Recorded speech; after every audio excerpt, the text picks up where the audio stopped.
Assalamu alaikum, dear students. How are you all? I hope you all are doing well. Today, we'll be studying a new objective in the chapter Industrial Development. That is, today we'll learn about explain that formal and informal sector. What are these two? And then we'll be focusing on the importance of cottage and small scale industries with its characteristics and the constraints that is being faced by small and cottage scale industries in Pakistan. Now let's start about from formal and informal sector. Okay. The formal sector includes, first we need to, we should know what are these two, right? The formal sector, it includes many local and multinational companies which are registered with the government, right? So all those large scale industries, those are, and multinational companies, those are registered with the government, right? These are considered as formal sectors of Pakistan.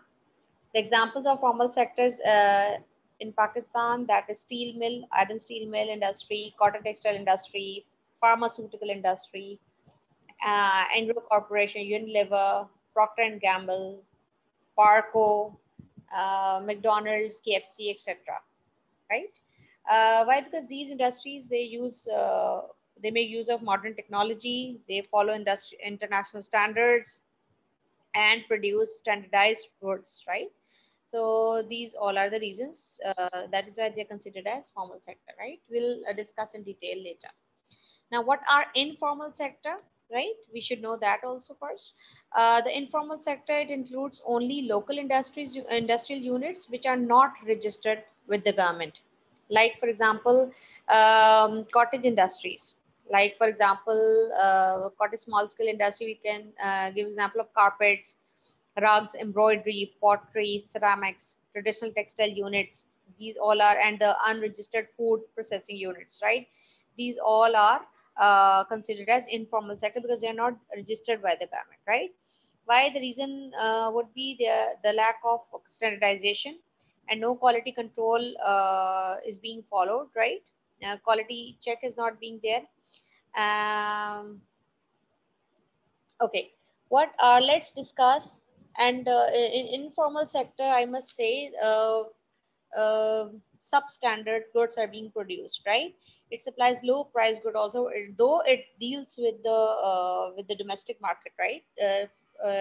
It caters to the domestic markets to fulfill the needs of that domestic market, right? That it helps people to get low price goods in Pakistan, right?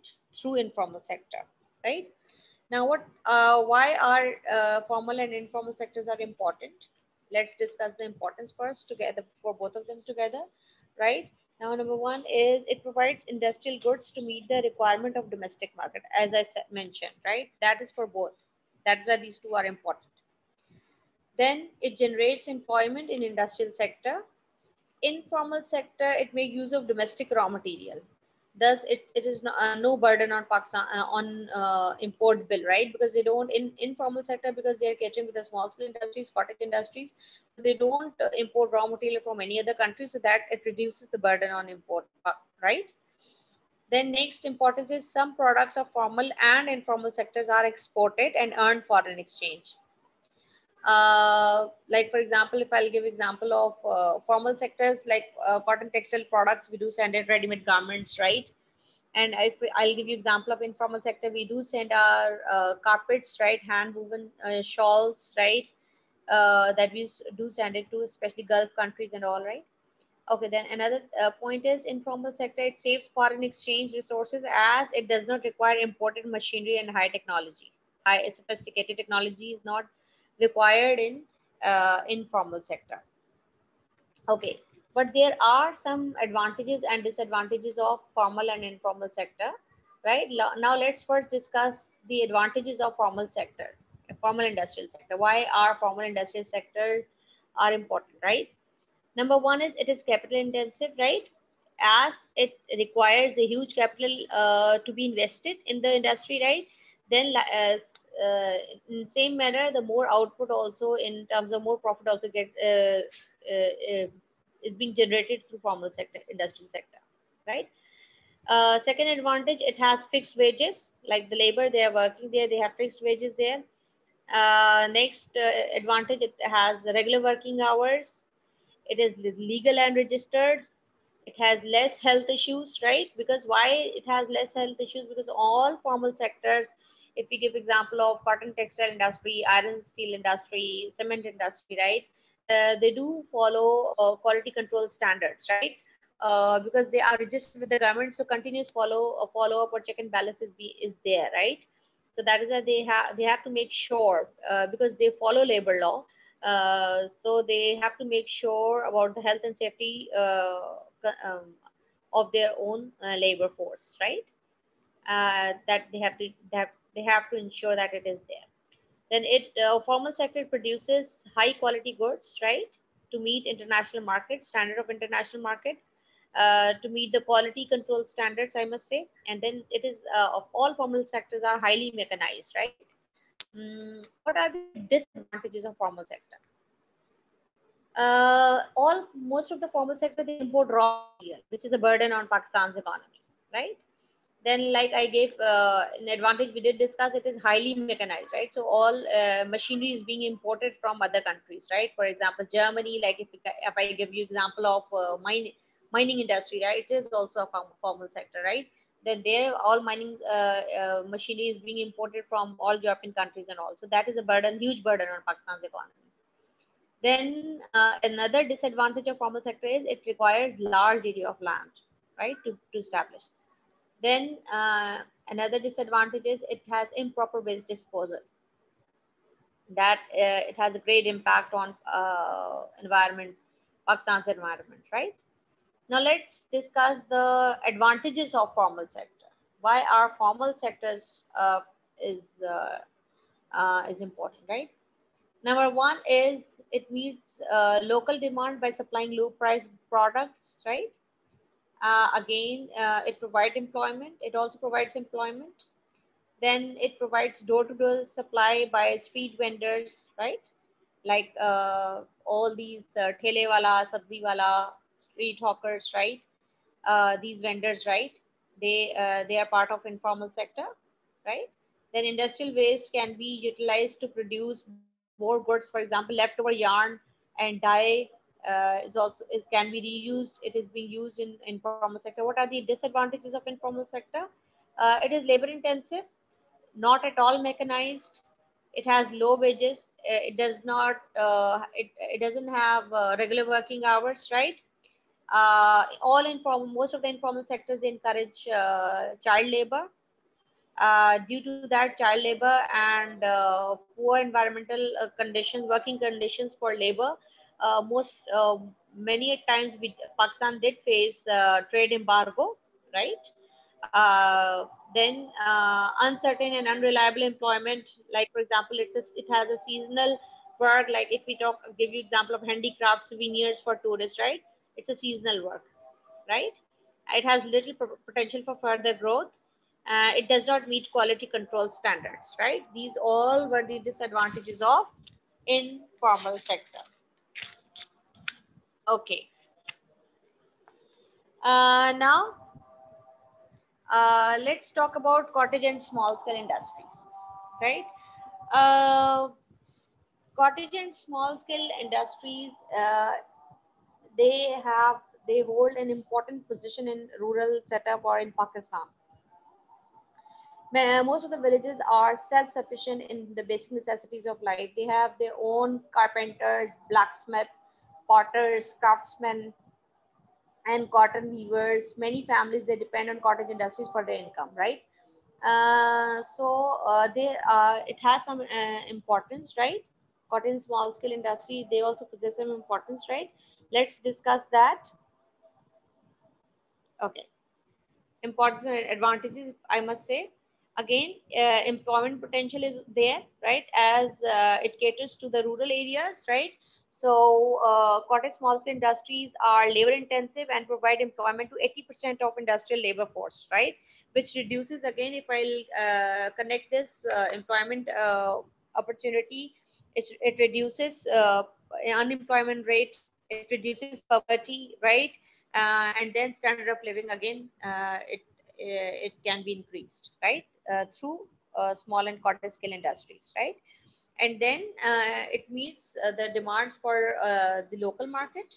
It is a source of foreign exchange income. As I mentioned earlier, we have international market of our cottage, small and cottage scale industry, like for example, hand woven embroidered suits, uh, shawls, pashmina shawls, and then carpets, rugs, right? We do export it.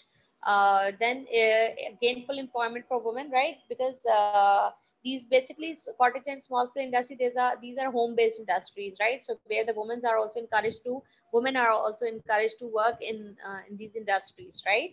Uh, like cottage or small scale industries like carpet weaving, candle making, and handicrafts can be established in houses, and women are also employed in it, right? Which increase and women are considered as active labor force, right? Then it reduced rural to urban migration. Yes, because if the employment would be available in rural areas, right, or remote areas of Pakistan, there'll be uh, no rural to urban migration at all, right? Because no one wants to leave their own land. Then it makes use of industrial waste, as I gave you example earlier, like cotton yarn, leftover cotton yarn from industries can be used here, right? Like if I'll give you here example of not only that, the leftover cloth pieces also being used in different industry. For example, if I'll give you example of traditional Sindhi culture, there's one cloth is there, right? That is called rilli, that is being used with the help of different colors of small pieces of different clothes through applique work that is being done in those rural areas of Sindh. Okay, then it has great demand in the market, right? It reduces regional disparity. Regional disparity here, it is a imbalance in economic status. For example, if we'll compare the economic status of the urban centers and with the rural areas, right, we can see there's an imbalance, right? The standard of living is highly improved in urban areas than in rural areas. So when the employment and the work will be there in rural areas, that would be reduced, right? And cottage and small scale industries can play a great role in order to reduce regional disparity. Then little burden on import, as we don't in cottage small scale industries, the raw material is not being imported from any other country. They rely on domestic material, raw material, I must say. Less capital is also invested, less technologies there is needed in the cottage small scale industries. Then goods used, or then again the local raw material is being used in cottage and small scale industries. I hope you have understood the importance of cottage small scale industries. That is same. Okay. Now, what are the constraints, right? What are the problems those are being faced by small and cottage scale industries, right? That we need to address. Okay. Number one, if we talk about the profit, right? Profit in small scale industries, it's very limited. Profits are limited and they are mostly spent on the daily expenses of the owner. They do not have extra capital for the expansion of these industrial units, right? So that is one of the constraints, one of the problems that is being faced by cottage and small scale industries, right? Then economy of scale are not available. So production cost is higher. Goods produced in small scale industries cannot compete in open market if the same products are manufactured on the large scale. Okay, economy of scale is if when we produce goods in bulk, right? So the cost of the one product is being reduced. But if the limited amount of limited number of products are being produced, so we have to invest a huge capital for that. That is called economy of scale, right? You must have studied in economics also, right? So that is the economy of scale that is not available. But why? In cottage scale industry, why? Because the goods are produced in small amount, right? Not in bulk. There is a lack of standardization and quality control in cottage small scale industries. And then again, production methods are machinery, they are outdated, whatever is being used, right? And the people those are working, those are the owners of small scale industries, they are illiterate, poor, the proper training is not being given to those people to meet the quality control international standards, right? Again, if we give the another constraint is the wholesaler, the middleman, right, who takes most of the profit. That is the major constraint, right, which exploits the owner of the small scale industry. Like if I'll give you example, the all the big brands and big names, right, what do they do? The if I'll give you the examples of for example, Khadi is there. For example, the other cotton textile big brands are there, right? They get their work done. Most of them, they get their work done if that work is not being done through machinery. Like for example, hand woven, hand embroidery, pashmina shawls, and all these things. They are being manufactured. Uh, Done in the rural areas of Sindh, Punjab, and northern areas, right? But these middlemen, like they get more profit because they get less money to those people, those are working, actually working for that product, right? So that is one of the problem that is faced by cottage small scale industries, right?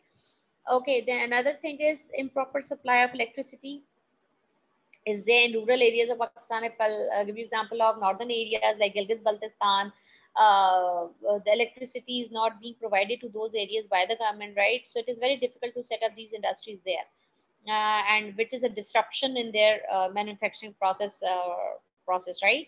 So power breakdowns, that again it causes damage to the electric motors also, right? And then the craftsmen and artisans, they learn their skills and production methods from their elders. That is one of the again, it's a constraint because they don't get proper training by the government, right? We don't have institutes, proper institutes, right? If though we have some organizations, but then again, we need to enhance this field, right? We have to develop this field in order to get more revenue to Pakistan, to bring more revenue to Pakistan, right? So technical advice, again, it is very limited, right? These organizations are there, they're working on a very small scale. So that training or skills are not being transferred properly by the proper institute to those uh, cottage and small scale people. Okay. Okay, these are some of the organizations, right? Those are there in Pakistan. These are these organizations basically, they have been established to develop small and cottage scale sector in order to enhance Pakistan's economy, right? So one is PSIC, that is Pakistan Small Industrial Industries Corporation. Then another PSIC, that is Punjab Small Industries Corporation. Then Sindh SSIC, Sindh Small Industries Corporation. Then SIDB, Small Industries Development Board. DSIB, the Directorate of Small Industries Balochistan. Right now, what do they do? What is their what are the measures taken by these organizations? These are some of the measures that those are being taken by these organizations, like establishment of industrial state, providing marketing facilities, setting up technical service centers, establishing handicraft and development centers and carpet centers, providing pre-investment counseling and guidance to newcomers in order to start a new business, I must say, right? So proper guidance is needed, right? That is being provided by these organizations. Then providing local and foreign loans to small industries owners to on easy installments. That is a very good thing in order to encourage small and cottage scale industry owners, right, to start their own business, right? So these are some of the measures those are taken by all these organizations, right? Okay. I hope you have understood what is being taught today. You need to make notes in your journals, and if any question is there, you can ask in the class. Thank you so much for your time. We'll meet again, inshallah.